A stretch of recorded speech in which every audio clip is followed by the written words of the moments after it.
ఇప్పుడు జరగబోయే ఎన్నికల్లో మన రాష్ట్రం ముందు, మన ప్రజల ముందు రెండు ప్రత్యామ్నాయాలు ఉన్నాయి. ప్రతి ఒక్కరూ కూడా ఆలోచన చేయమని అడుగుతా ఉన్నా. ఎన్నికలు జరగనున్నాయి. రాష్ట్రంలో ఉన్న ప్రతి ఒక్కరికి రెండు ప్రత్యామ్నాయాలు ఉన్నాయి. విశ్వసనీయత ఒకవైపు, మోసం మరోవైపున ఉన్నాయి. నిజం ఒకవైపున, అబద్ధం మరోవైపున ఉన్నాయి. ప్రగతి, ఇంటింటి ప్రగతి ఒకవైపున, తిరోగమనం మరోవైపున. ఇంటింటి అభివృద్ధి ఒకవైపున,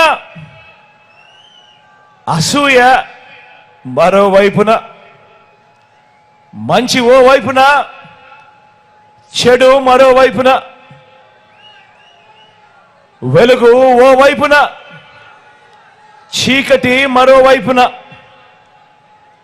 ధర్మం ఓ వైపున, అధర్మం మరోవైపున. ఈ రెండు ప్రత్యామ్నాయాలు ఈరోజు రాష్ట్రంలో ఉన్న ప్రతి ఇంట్లోనూ కూడా ఆలోచన చేయాల్సిన అవసరం ఉన్న గడియలు.